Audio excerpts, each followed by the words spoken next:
turn the computer around and actually look at the ports,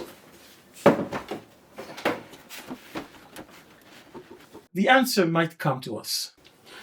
The ports have the shape of an audio cassette with arrows pointing into and out of the cassette.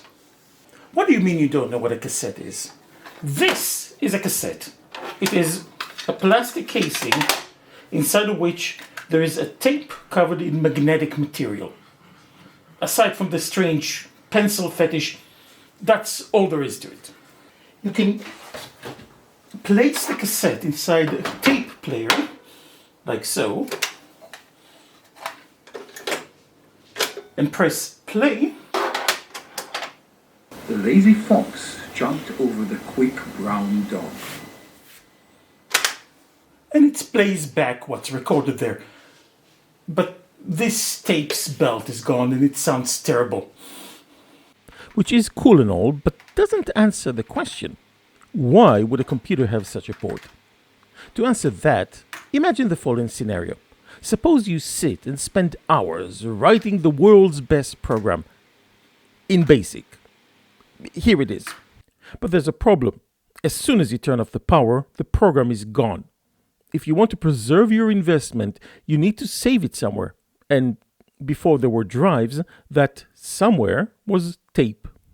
So you hook up a tape to the tape out port of the computer. You press record on the tape, and then you give the proper command to the computer, and then you wait. And you wait. And when you hear the beep, you can stop the recording. Now, to play back, I need to rewind the tape. But I can't do this in the tape because the belt is gone. And if I try to do that, then nothing happens. Those of us old enough remember a workaround. You can take a pencil, and it is just the right size and shape to be able to manually rewind the tape back to the beginning. In the past, this came very useful when the tape got snagged on the heads and you had to pull it back into the cassette.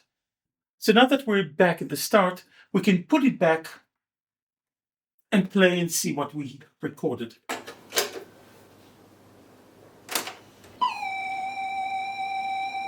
You can really hear how bad the belt is by the way the frequency wobbles. So, if we play that back to the computer, assuming the tape's belt is consistent enough, it should be able to pick up and load that back with a load command.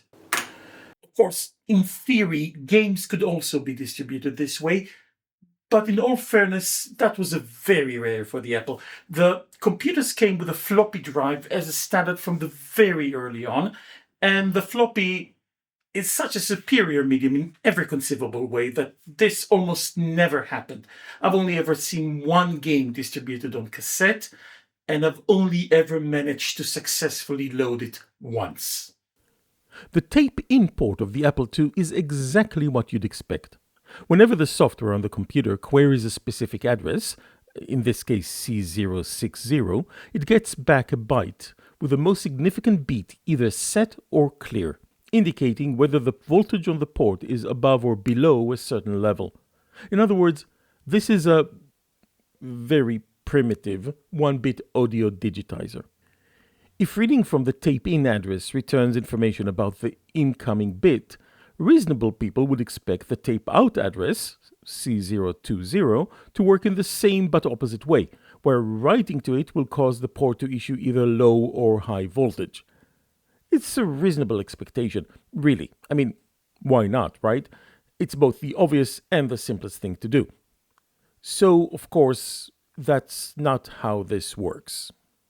The tape-out port can indeed be in only one of two states, either high or low. The software, however, have absolutely no control or even knowledge which of the two it's in. Writing to the tape-out address, or indeed reading from it, simply toggles the two states. So you can't control whether the signal is high or low, but you can control when it toggles. Which brings us to storing the data on tape. Normally you'd expect something along the line of send high voltage for 1, low voltage for 0. However, since the out port doesn't know whether it's sending a 1 or a 0, that scheme just won't work. So truthfully, that's a pretty bad idea regardless, for multiple reasons that we won't go into. With the Apple II's hardware as it is, however, it turns from a bad idea to an impossible one, so good? When discussing analog encoding, we call the encoding of a single piece of message a symbol. It may be a single bit or be much more, but a single symbol is an undivided piece of encoding that conveys a complete part of the message. With no control over whether this signal is high or low, each symbol is encoded using the one thing we do have control over, the transition between the two. In particular, the timing of that transition. And for the Apple II's tape protocol, a single symbol is composed of two transitions, equally spaced. The distance between the transitions determines what bit is encoded. The precise numbers are not what one might consider a crucial detail for the understanding of the protocol, but here they are anyways. The first part of the transfer is called the header. It lasts exactly 10 seconds, and during that time, no information is actually transferred. During almost the whole 10 seconds, the same symbol, which we will call a 1, is transmitted. This is composed of a symbol with 650 microseconds between transitions, which creates a 769 Hertz square wave that, when you record digitally and not on wobbly tape, sounds like this. Soothing. The receiver knows that the header is coming to an end because it transmits a single 0 symbol at 200 microseconds between transitions. The ROM code calls this the sync bit. As I said, this header is constant regardless of what data is transmitted, and therefore does not convey any actual information. Which might cause one to ask why it is even there. The answer is... I don't know what the answer is. Some header is probably necessary to know when transmission starts, but 10 whole seconds sound excessive for the purpose. At some point I thought this might be to adjust to different tape speeds, but that doesn't appear to be the case at all. In fact, the very first thing the read code in the Apple's ROM does is wait 3.5 seconds, not even bothering to listen to the tape port, and then start waiting for the sync bit. So I guess it's there because it has always been there, and you're naughty for even suggesting anything else should happen here. Anyways, when the header is done, we finally start sending the data. This stage uses the same format of symbols, two transitions equally spaced. The actual values are different, however. A 0 uses 250 microseconds between transitions, and a 1 uses twice that, 500 microseconds between transitions. You will notice that these numbers are smaller than the 650 microseconds used during the header, which is why it seems like the pitch goes up. Well, because it does. At this stage, we just transfer the data bit by bit until it's done, at which point we stop. Frankly, it's quite no thrills. There is just one more thing.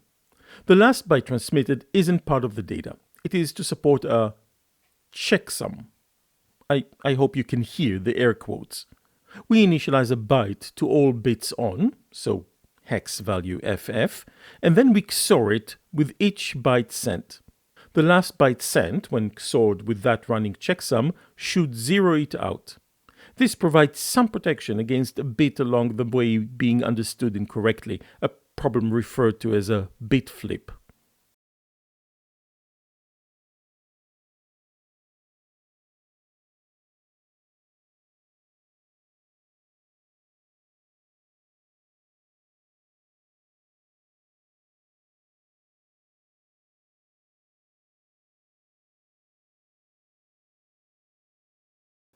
As I've already said, very few people actually used the tape ports. The disk drives for the Apple II were not very expensive, comparatively speaking. Since that's an interface that is both faster and more convenient, the tape port was there, but rarely used. When it comes to modern environment and data transfer, what you'd normally want to move between a PC and an Apple II would be disk images. Dedicated programs for that purpose exist, leading among them is ADT Pro. The most useful interface for that is a serial RS-232 port. They came standard on all Apple IIcs, they're fast, and while modern PCs no longer come with serial ports as standard, getting a USB adapter is really cheap. Possibly even really cheap depending on where you buy them. Except I don't have a serial port for my Apple II, at least not yet, it's still in transit. Now, ADT Pro also has tape interface support. In fact, that's how I created all of the disks I'm running on the machine now. But what I need here is kinda unusual. I'm working on mapping the hardware for the Apple II disk controller, and to that end, I'm running all sorts of exceedingly non-standard probes and storing the results in files on the diskette. Files I then need to transfer to the PC for analysis. Python, for all its great things, doesn't have an Apple II version. ADT Pro does have the ability to transfer disk images also in that direction from Apple to PC, but the code to do that over the tape interface seems to have a bug that causes it to crash. Even if it worked, it's not the ideal solution for me. It can only transfer whole disk images, which means I'd be transferring way more data than I actually need, and I'd then need to extract the relevant files from the disk image. If you find yourself surprised by what I'm about to say next, then you haven't been watching this channel for long enough. Repent! Your penance is to watch 3 old videos from this channel. Also, make sure to like them. And leave a comment saying how great they are. Where was I? Oh yes, I needed to transfer single files from the Apple II to the PC. And I need to do that over the tape port because I'm too impatient to wait a couple of weeks. So I wrote a program to do that over the tape port. Only took me 1 weekend. In the exceedingly unlikely event that you also need it, a link to the GitHub repo is in the description, right next to the link to my Patreon page. Share and enjoy. I meant the program. Oh, do share and enjoy also the Patreon. Next time, I hope, we'll either be booting our own implementation of the Apple II disk controller or spending some quality time trying to better understand it. Sleuthing video! Until then, thank you for watching.